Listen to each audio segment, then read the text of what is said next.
Donc, on m'a demandé de parler des différentes notions de portions, parce qu'en fait, il y a énormément de confusion. Donc, je vais commencer par des définitions.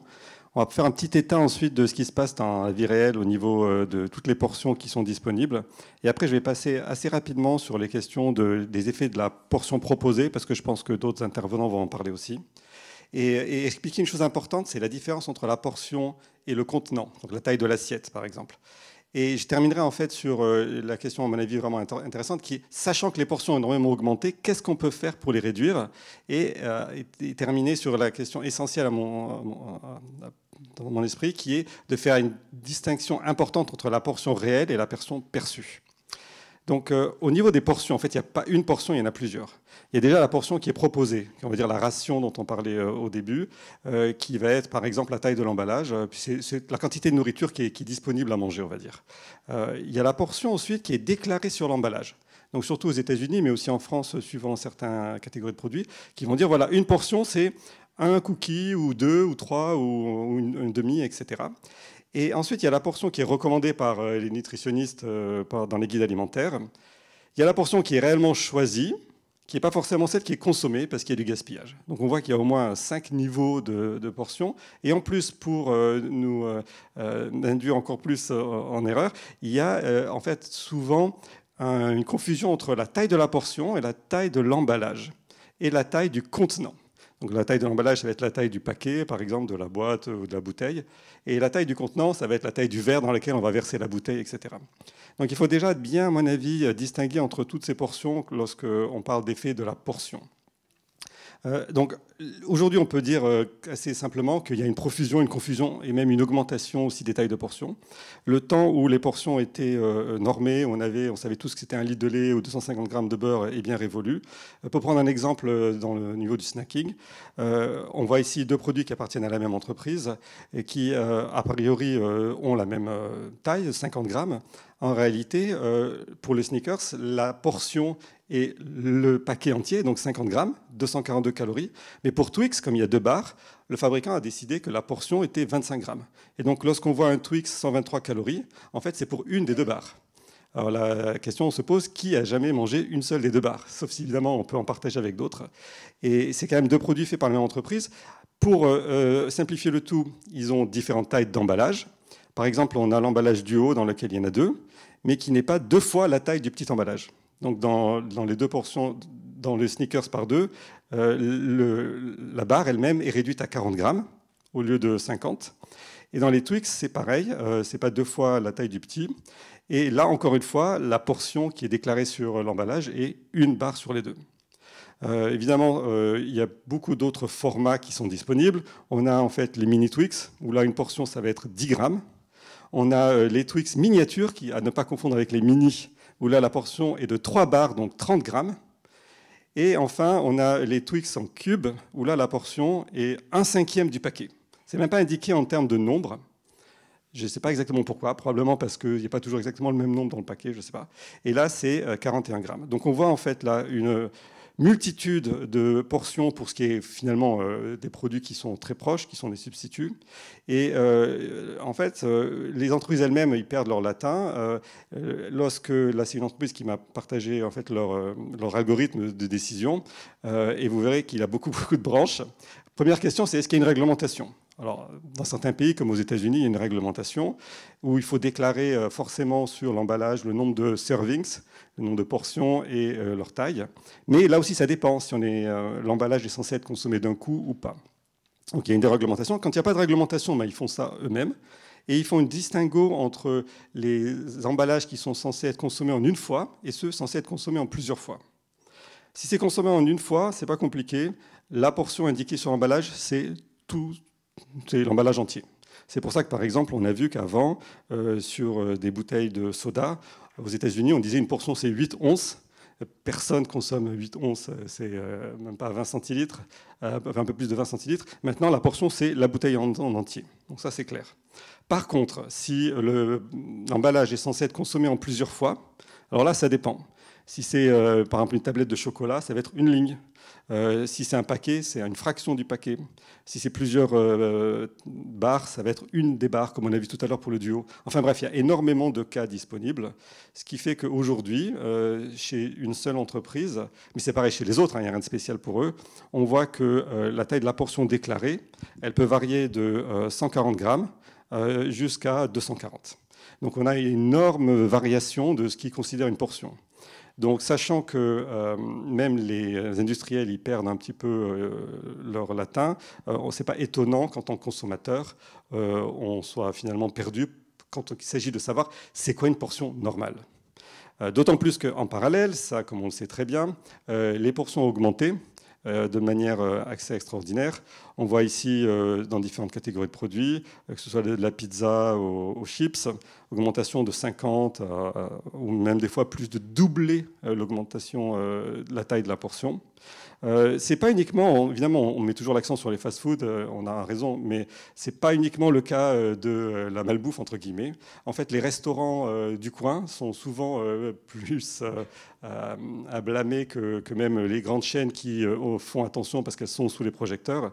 Et donc, on a vu, par exemple, en Angleterre, que c'est le petit restaurant indien du coin ou les fish and chips, ou enfin, de la nourriture typiquement anglaise du coup, dans lesquelles on a des portions énormes.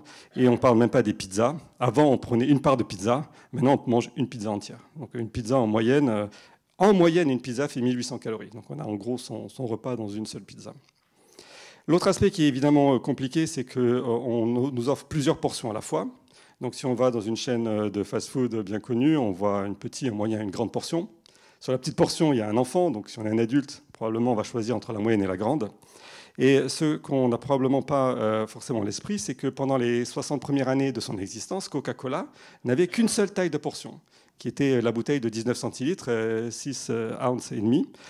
Et que donc aujourd'hui, la taille enfant dans une restauration rapide est supérieure à ce qui était la taille adulte normale pendant 60 ans.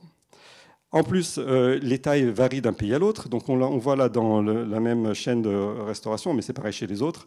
On voit que la taille moyenne d'une soda, d'un boisson chez McDonald's aux États-Unis est supérieure à la taille grande chez ce même McDonald's en France. Et en fait, il faut bien comprendre qu'il y a une raison pour cela. Pourquoi les tailles ont augmenté énormément ? Parce qu'elles ont augmenté. Là, par exemple, dans les années 80, Big Gulp, qui est donc qui appartient à 7-Eleven, qui est une chaîne de magasins de proximité, lorsqu'ils l'ont lancé, ça faisait 1 litre. Tout le monde rigolait en disant mais qui va boire une portion d'1 litre ? Et bien, ça a tellement bien marché qu'ils ont lancé le super Big Gulp et qu'ils sont arrivés jusqu'au double Gulp. Ils se sont arrêtés là tout simplement parce que le coût du plastique devient trop important et puis on a du mal à le faire tenir dans la voiture, il n'y a plus la place. Pourquoi est-ce que ça a augmenté autant ? C'est assez simple. Lorsqu'on est un restaurant, la plupart des coûts sont des coûts fixes. Ça va être le loyer ou l'emplacement, les charges de la franchise. Le coût du soda, c'est vraiment peanuts. Et donc, on a toujours intérêt, du niveau marge, à faire payer un petit peu plus le consommateur en échange d'une taille un peu supérieure. Et ça s'applique pas simplement au soda, ça s'applique au pop-corn, etc. Enfin, quand on va dans les cinémas, même en France, on a des seaux de pop-corn qui sont disponibles. Et comme l'a très bien dit Olivia tout à l'heure, le fait que la taille proposée ait changé énormément, même si vous n'allez jamais probablement, peut-être, enfin, peu d'entre nous vont choisir les 2 litres en disant ça c'est une taille normale, le fait qu'elle existe, elle change notre définition de ce qu'est une taille normale. Finalement, on se dit la grande portion de soda chez McDonald's, elle est tout à fait raisonnable, elle est même un petit peu petite en comparaison à ce qui est offert. Et ce qu'il faut vraiment bien avoir à l'esprit, c'est qu'en tant que consommateur, on a des préférences beaucoup plus fortes sur ce qu'on mange par rapport à combien on mange. Donc la quantité, ce n'est pas quelque chose qui est forcément très présent à l'esprit. Les gens vont vous dire, je veux une quantité normale. Or, on voit que ça n'existe plus une quantité normale. Il n'y a pas de quantité normale. L'offre a explosé. Et comme on n'a pas une réflexion fine sur quelle quantité je veux, d'ailleurs même quand on va dans ces fast-food, on ne sait pas combien il y a forcément de centilitres dans les sodas. Des fois, c'est même pas marqué du tout. Aux États-Unis, il n'y a pas du tout d'indication de ça. Eh bien, on va choisir en fonction de ce qui est proposé. Plus on nous propose des quantités importantes, plus on va choisir des importantes. Cet effet, il est encore plus fort que le nom de la portion lui-même va changer. Donc, on est passé de portions de frites qui étaient raisonnables à des portions qui sont devenues plus du double, mais aussi on a changé l'appellation de la portion. Donc on voit ici une autre entreprise qui propose tout un tas de tailles et d'épaisseurs de leurs produits, et on change parfois carrément le nom de la portion. Donc Tim Hortons, c'est une chaîne de café au Canada. Ils ont introduit une nouvelle taille qu'ils appellent extra large, et du coup, ils ont rebaptisé l'ancien medium est devenu le small. Et donc tout ça, évidemment, a pour effet de dire je ne veux pas un small, je vais choisir une taille plus grande. Donc la taille de la portion change, et c'est quelque chose qui n'est évidemment pas réglementé. Donc là, je me suis amusé un jour, j'ai trouvé ça en vacances. On voit en fait chez ce fast-food local, la plus petite taille, c'est jumbo. Okay, et après, on va à méga et giga. Donc voilà, il y a une confusion, et dans ce contexte, ce n'est pas étonnant que finalement on soit sensible à ce que les marketeurs nous proposent au niveau de la taille. Donc là, je vais parler, en fait, on sait tous que la taille de la portion depuis Rolls, ça influence énormément la quantité consommée. On sait que c'est d'ailleurs un des effets les plus robustes et les plus forts dans notre domaine. Ce qui est intéressant, c'est de le mettre en perspective. Donc on a fait une méta-analyse avec mon collègue Romain Cadario de tous les nudges qui peuvent nous inciter à manger mieux. Et en commençant par celui que on a tous évidemment en tête, qui est l'étiquetage nutritionnel, qui est en fait le nudge qui a le moins d'effet. Là, c'est vraiment l'étiquetage purement descriptif. Lorsqu'il est évaluatif, type Nutri-Score, etc., c'est ce qu'on vous dit, un feu tricolore, c'est déjà un peu mieux. On peut aussi essayer de proposer des produits de meilleure qualité nutritionnelle dans un meilleur emplacement, dans le magasin ou dans le menu. Enfin, globalement, tous ces nudges qui nous renseignent sur la qualité nutritionnelle ont un effet qui est assez faible. Ici, c'est le fameux D de Cohen, donc le changement de la moyenne standardisée. Ça revient à peu près, on va dire, dans le meilleur des cas, à 60 calories en moins par jour. Donc toute l'idée, c'est de dépasser l'information pour passer sur d'autres leviers. Et moi, je crois vraiment que le problème de l'alimentation, ce n'est pas un problème de connaissance, mais un problème de mise en pratique. C'est un knowing problem, c'est pas doing. C'est un doing, c'est pas un knowing.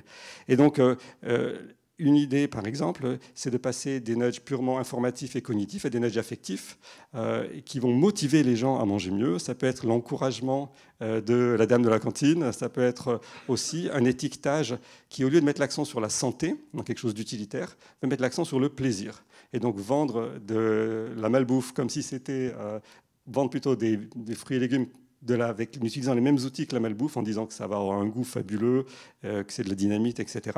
On peut en moyenne doubler l'efficacité du nudge. Mais tout cela n'est rien par rapport aux nudges qui sont purement comportementaux, c'est-à-dire des nudges qui vont avoir une influence, pas parce qu'ils vous ont averti sur ce qui est bon pour la santé, pas parce qu'ils vous ont motivé, mais parce qu'ils vous ont manipulé. C'est pour ça qu'on a mis la main. C'est quoi la manipulation? C'est simplement un impact qui n'est pas médié par notre motivation ou notre perception. C'est simplement, par exemple, lorsqu'on a rendu le choix des produits de bonne qualité nutritionnelle plus pratique.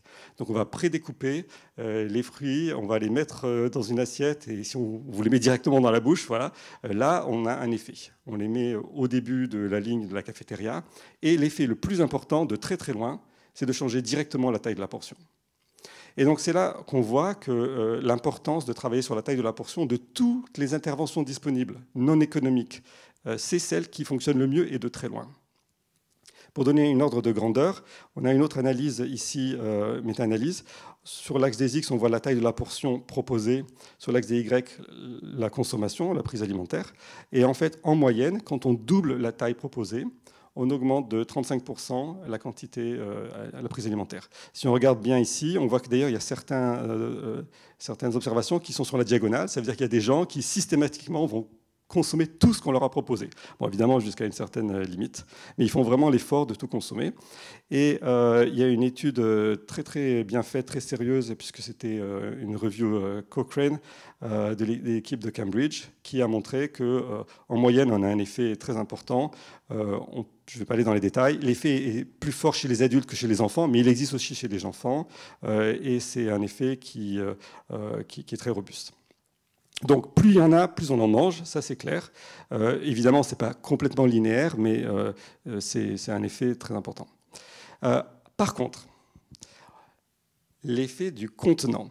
Alors là, c'est comme l'avait dit Olivia, on pensait au départ qu'il suffisait de réduire la taille du contenant pour que les gens consomment moins. Et ça, on est en fait en train de revenir un peu là-dessus, malheureusement, parce que je dis bien malheureusement parce que c'était une intervention bien pratique. Et on a vu ça dans différentes études. Lorsque, par exemple, il faut bien comprendre, c'est un petit peu subtil. Lorsque on change la taille des assiettes, mais que la portion dans l'assiette est la même, ce qui est le première barre ici, en fait, en moyenne, on n'a pas vu d'effet. Par contre, lorsqu'on change la taille et la portion en même temps, c'est-à-dire grande assiette, grande portion, il y a un effet.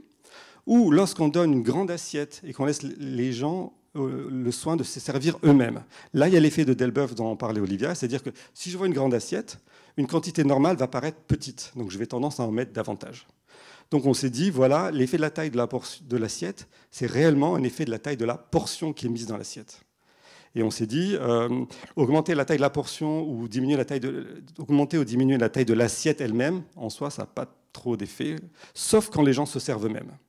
Et là, patatras, juste l'an dernier, une étude préenregistrée, très bien faite des collègues anglais, a montré qu'en réalité, même lorsque les gens se servent eux-mêmes, donc c'était dans une espèce de buffet, on donne une grande assiette d'une petite assiette, il y a un effet, mais il est très très très faible. Il n'est d'ailleurs pas significatif. Donc je pense que là, il faut qu'on continue à étudier ça, il faut qu'on regarde ce que ça marche dans conditions réelles. Parce que dans l'alimentation, entre ce qu'on fait lorsqu'on est observé et ce qu'on fait réellement, il y a une différence énorme. Donc je ne dis pas que l'effet n'existe pas, mais il n'est pas aussi fort qu'on pensait. Et donc il faut vraiment distinguer la taille de la portion et la taille du contenant. Et je pense essayer de bien regarder les deux. Après, je vais terminer sur deux points qui me paraissent intéressants. C'est d'une part, comment fait-on pour réduire la taille de la portion consommée ? À part évidemment réduire tout bêtement la taille de la portion qu'on donne aux gens, ce qui est forcément une idée. Mais donc il y a une méta-analyse récente qui a comparé les différentes tactiques, on va dire. Donc d'une part, on a tout ce qui est mindful eating, donc la pleine conscience, que j'ai d'ailleurs étudié moi-même aussi. Il y a des effets, ils sont assez faibles, même les miens. Hein. Lorsque les gens on met l'accent sur la qualité et le plaisir, les gens vont avoir tendance à choisir une quantité un peu plus faible. En réalité, pour être vraiment honnête, ce qui se passe, c'est qu'ils ne vont pas se goinfrer. Okay, ceux qui auraient tendance à choisir une énorme quantité de mousse au chocolat, ils vont se rendre compte que trop de mousse au chocolat, ça devient écœurant, et finalement, même au niveau plaisir, on est moins bon. Ce qui marche vraiment bien, c'est ici au milieu, c'est de changer la forme de la portion. Et donc il y a un nouveau métier qui existe maintenant chez les fabricants les plus en avance, qui est de designer de la portion. On va changer la forme de la glace, on va changer la taille de la barre de chocolat pour pouvoir réduire la quantité sans que ça se voit trop. L'effet de manger plus doucement, quelquefois ça marche, pas forcément. Portionner, ça a l'air de marcher. Je vais vous montrer d'ailleurs quelques résultats là-dessus. Changer la taille de l'assiette ou du bol, etc. Comme je l'ai dit tout à l'heure, c'est pas sûr que ça fonctionne si bien que ça. Une chose qui est à mon avis importante à retenir de ce graphique, c'est que finalement ce qui marche le mieux, c'est ce qui influence la perception de la quantité, la perception de la portion. Et c'est pour ça que je terminerai sur ce qu'on sait sur la perception et la différence entre la portion réelle et la portion perçue. Donc moi, je me suis fait une spécialité d'étudier, fait plein d'études à base de M&M's, où finalement, le paradigme est le suivant. Vous avez sur une table 5 portions. Je vous dis, dans le plus petit verre, il y en a 37. À votre avis, il y a combien de verres, combien de M&M's dans le plus grand ? Et vous pouvez essayer de faire ça d'ailleurs peut-être en ligne et essayer de nous donner des estimations. On sait qu'il y a une bonne réponse.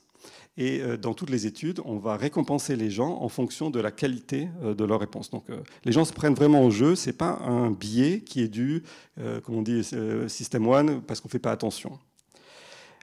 Sur l'axe des X, j'ai le nombre réel de M&M's. Sur l'axe des Y, le nombre perçu en moyenne. Donc si vous croyez par exemple, et ce qui est vrai d'ailleurs à tous les effets de, comment on dit en français, wisdom of the crowd, la sagesse des foules, on va se dire, ok, certaines personnes vont surestimer, d'autres sous-estimer, mais en moyenne, ça devrait suivre la diagonale. Okay, mais en réalité, ce n'est pas du tout ça. En réalité, ici, l'énorme portion contient à peu près 600 M&M. En fait, elle en est multipliée par 16 de la petite à la grande.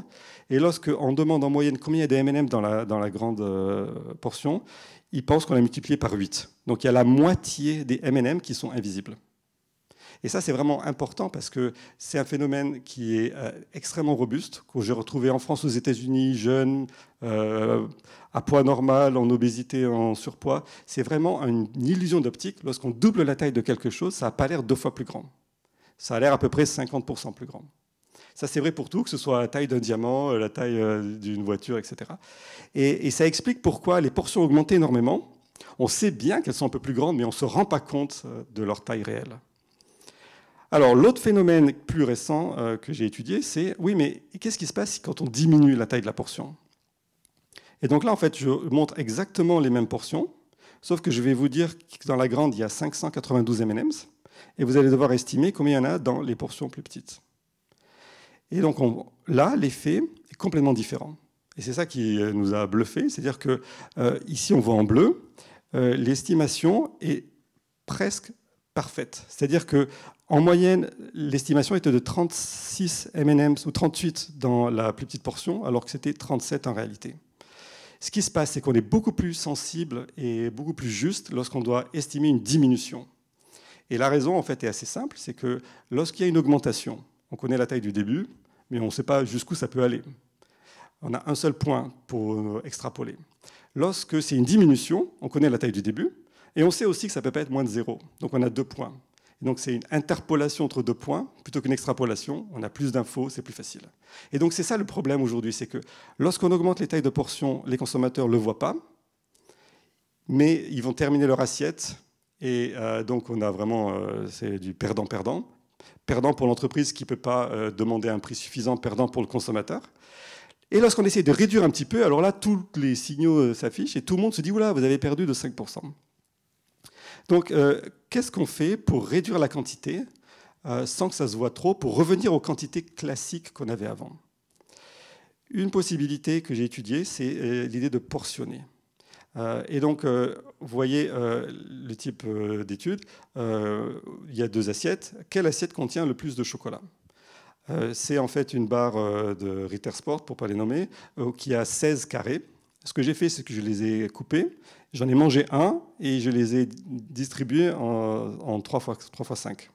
Donc en réalité, au niveau de la perception, il n'y a que 17% des personnes interrogées qui ont eu juste, qui ont vu que c'était l'assiette B qui contenait plus de chocolat. 47% pensaient qu'il y en avait autant, donc ils avaient faux, et 36% pensaient que l'assiette de gauche contenait plus de chocolat alors qu'elle en contient moins. Et d'où ça vient cet effet? Ça vient du biais de numérosité. En réalité, on estime la quantité en comptant le nombre de pièces, le nombre de morceaux, plus que la taille du morceau. Donc on dit s'il y en a plusieurs, il doit y avoir beaucoup. Et donc ça, c'est un biais qu'on peut éventuellement utiliser pour réduire les quantités sans que ça se voit trop.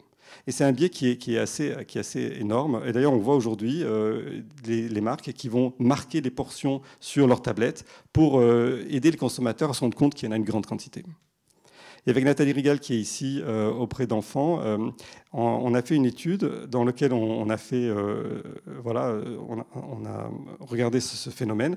Là, franchement, je ne pensais pas que ça marcherait. Parce qu'on voit bien que l'assiette de droite contient moins de pizza. Puisque, en gros, on a découpé, on a mangé une part, et on les a disposées, mais on voit bien qu'il y a du vide. Quelle assiette? Alors, c'est de la pizza, pas du gâteau, évidemment. L'assiette de gauche, qui est pleine, contient 21% de pizza en plus. Lorsqu'on a demandé à des enfants de 8-11 ans, on en a eu 15% qui pensaient que l'assiette de droite contenait plus de pizza, alors qu'elle en contient 20% de moins. Pourquoi? Parce qu'encore une fois, on compte le nombre de parts. Et plus il y a de parts, et ça me fait... En fait, quand on a vu l'affiche sur le rationnement du pain, c'est exactement ça. Pour couper le pain en tranches fines, on a l'impression qu'il y a plus de pain. Eh bien, en fait, c'est vrai. 74% des enfants se sont trompés. Et là, mon dernier diapo, c'est pour vous montrer que les adultes, c'est pareil. Donc là, on a transposé ça dans le cas d'une boisson. On a à droite un verre, un grand verre, et à gauche, on a 4 petits verres. Je vous dis sur quelle photo, gauche ou droite, il y a plus de boissons. C'était un smoothie dans ce cas-ci. Eh bien, sans adultes. Le verre de droite contient 12% en plus, mais 77% des adultes ont pensé qu'il y en avait plus à gauche qu'à droite. Pourquoi? Parce qu'on avait 4 verres contre 1. Donc en fait, il existe des possibilités, lorsqu'on comprend les biais de perception, de réduire la portion, ce qui est quand même le but aujourd'hui, sachant ce que j'ai dit au début sur l'accroissement. Ceux qui s'intéressent à ça peuvent accéder à tous ces papiers qui sont disponibles sur mon site, mais je crois que je suis bien en delà de mon temps, donc je vais arrêter là. Peut-être répondre à certaines questions s'il y en a. Merci beaucoup, Pierre. Très intéressant, comme toujours. J'imagine qu'il y a un certain nombre de questions qui sont arrivées. Moi, je pose la mienne parce que je profite de ma position. C'est un point de détail, mais ce qui me paraît intéressant, sur le fait qu'on ne se trompe pas dans la réduction. Est-ce qu'on ne peut pas rapprocher ça aussi de ce qu'avait mis en évidence Kahneman sur le fait qu'on est plus sensible aux pertes qu'aux gains? Et je pense que c'est un point très important, parce qu'après, quand on va proposer des produits plus petits, systématiquement, les gens vont dire « Ah oui, mais là, je me fais avoir, j'en ai pas assez, etc. » Il y a toujours cette sensibilité aux pertes qui fait que, curieusement, on est beaucoup plus capable d'évaluer une petite perte ou même une grosse perte qu'un gain équivalent. Alors en fait, il y a les deux phénomènes qui se superposent, mais c'est différent. Il se trouve que dans l'étude que je vous ai montrée, on peut dire que c'était une perte parce qu'il y avait moins de M&M's, mais on a fait très attention à pas demander aux gens si ils étaient prêts à payer ou si ils allaient évaluer, mais juste compter le nombre de M&M's. De toute façon, on n'allait pas le leur donner. Et même lorsqu'on fait une étude, par exemple, où le produit est pas un produit plaisant, par exemple, on leur a fait boire du thé salé. C'est vraiment pas bon. Okay, donc pour eux, moins il y avait de thé, mieux c'était, on va dire. Eh bien, on a retrouvé le même phénomène. Donc, dans la vie réelle, on a les deux. On a un biais perceptuel, une illusion d'optique qui fait que quand on augmente, la perception augmente plus lentement que la réalité. Et lorsqu'on diminue une quantité, on l'aperçoit mieux. Et au plus de cela, il y a effectivement le biais de Kahneman et d'autres qui fait qu'on est plus sensible à une perte qu'à un gain. Et ce qui fait que, voilà, ça explique pourquoi on augmente les quantités, et lorsqu'on essaie de diminuer, on a une levée de bouclier. On a du mal, oui, c'est ça. Non, mais c'est important parce que je pense que, enfin, c'est bien de dire que c'est pas forcément. Pour moi, ce qui est important, c'est que c'est une disposition cérébrale, neurologique, c'est-à-dire que le fait de bien évaluer les pertes, c'est un caractère adaptatif, c'est-à-dire que c'est quelque chose qui permet de mieux s'en sortir que si on les évalue mal. Alors que finalement, sur les gains, au-delà d'une certaine limite, c'est beaucoup moins important. Et donc là, juste pour vous répéter une fois de plus, c'était cette asymétrie entre la justesse de l'évaluation, de l'augmentation et de la diminution, pas perte et gain, elle s'ajoute à ce que tu viens de dire sur ce côté adaptatif. Merci. Bon, voilà. Je laisse la parole à nos internautes. Alors, plusieurs internautes déjà remercient Pierre Chandon pour son exposé très intéressant. Merci. Alors, une première question. Qui décide des tailles de portions en France? Y a-t-il des réglementations pour la plupart des produits transformés? En fait, on pense qu'il y a des réglementations et il en existe dans certaines catégories comme les alcools. On a 75 centilitres et pas 74 centilitres. Mais sinon, pour le reste, c'est libre. On n'est pas... Enfin, il y a vraiment... De la même manière que le producteur est libre de choisir son prix, il est libre de choisir sa quantité. Et ça, c'est une très bonne question parce que je pense qu'en tant que consommateur, on ne fait pas attention aux quantités parce qu'on pense qu'elles sont réglementées, alors qu'elles ne le sont pas forcément. Et c'est pour ça que lorsque, par exemple, vous découvrez que vous avez acheté un produit plus cher que vous croyez, quelque part, vous allez dire « c'est ma faute, je n'ai pas fait mon travail d'acheteur ». Par contre, lorsque vous découvrez que la quantité a baissé et que vous n'en êtes pas rendu compte, la plupart des consommateurs vont se sentir spoliés en disant « mais c'est scandaleux, ils n'ont pas le droit ». Enfin, en réalité, ils ont le droit. On a tout à fait le droit d'offrir des croissants de différentes tailles ou des pots de différentes tailles. Une autre question. La quantité ingérée en fonction de la portion servie ne dépend-elle pas du type d'aliment? Oui, c'est certainement. Déjà, si c'est pas bon, il n'y aura pas d'effet, on est d'accord. Et il y a des aliments qui sont plus rassasiants que d'autres. Ce qui est intéressant, c'est qu'en fait, pour les aliments les plus hédoniques, on va dire les desserts, etc., on a observé que le plaisir n'augmente pas avec la quantité, mais au-delà d'une certaine taille minimale, il a tendance plutôt à diminuer. Donc pour certains aliments, en fait, lorsqu'on réfléchit bien, et contrairement à ce qu'on pense souvent, le plaisir gustatif, je ne dis pas le rassasiement, il a tendance à diminuer avec le nombre de bouchées ou de consommés. Et donc, si on réfléchissait bien en tant que consommateur, et c'est ce qu'on d'ailleurs on a fait dans les autres études que je n'ai pas présentées là, mais en mettant l'accent sur le plaisir plutôt que sur le rassasiement ou le prix, on se rend compte que finalement, on arrive à inciter les consommateurs à choisir une portion plus raisonnable plutôt que de forcément tout consommer. Et donc, oui, il y a des différences entre les produits, c'est sûr, mais en moyenne, plus il y en a, plus on en mange. Troisième question. Instruire le public sur le sujet, à l'école par exemple, et plus tard pour les adultes, n'est-il pas envisageable ou négligeable ? Oui, je pense que faire attention aux tailles de portions, d'ailleurs c'était un des messages du PNNS, je pense que c'est important. Et comme l'a dit Pierre Combris dans son introduction, on a mis l'accent beaucoup sur la qualité nutritionnelle, qui est évidemment importante, mais il ne faut pas que ça se fasse au détriment de la quantité. Okay, si l'obésité augmente, c'est quand même en grande partie parce que la prise alimentaire augmente, et c'est certainement dû au fait qu'on a des quantités augmentent. Aujourd'hui, une portion normale de soda, ça va être 50 centilitres. Il ne faut pas oublier qu'il n'y a pas si longtemps, 50 centilitres, c'était mis en avant, promu par les marques comme étant une grande taille suffisante pour 3 adultes. Okay, et aujourd'hui, on pense que c'est une taille normale pour un adulte. Donc, mettre l'accent sur la taille, ne pas se fier uniquement à nos yeux et regarder les informations sur l'emballage, même lorsqu'elles sont petites, même lorsqu'on a besoin de ses lunettes. Je pense que c'est une bonne chose si on veut faire attention à son alimentation. Merci. Moi, j'avais une question. En fait, réduire la taille des portions lors d'un repas, est-ce que ça a un impact sur les prises qui suivent ? C'est-à-dire que je vais réduire ma taille des portions, mais est-ce que je ne vais pas, entre 2 repas ou au repas suivant, consommer plus ? Parce que finalement, je n'ai pas eu mon compte. Alors en fait, la compensation d'un repas à l'autre, et surtout d'une journée à l'autre, elle est beaucoup plus faible qu'on croit. Okay, et donc, s'il y a une réduction très importante de la prise alimentaire, oui, bien sûr, on va y avoir une compensation. Mais là, on est en train de parler de réduction suffisamment faible, peut-être de 10 à 15 ou peut-être même 20%, pour qu'à mon avis, il y ait très peu de compensation derrière. Barbara Rolls a montré que lorsqu'on donne aux gens 1 kilo de pâtes, ils en mangent plus, et que finalement, l'effet, on le retrouve à la fin de la journée, et on le retrouve même sur 15 jours. 15 jours avec 1 kilo de pâtes, les gens consomment plus et grossissent, etc. Donc en fait, la compensation, malheureusement, elle ne permet pas de contrebalancer l'effet de la taille de la portion.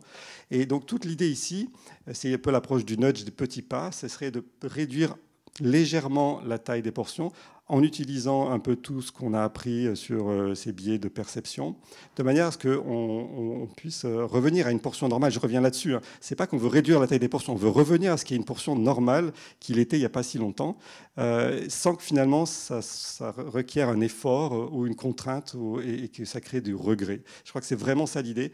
On revient à une portion raisonnable et finalement on ne se rend même plus compte qu'on a changé la quantité qu'on a consommée.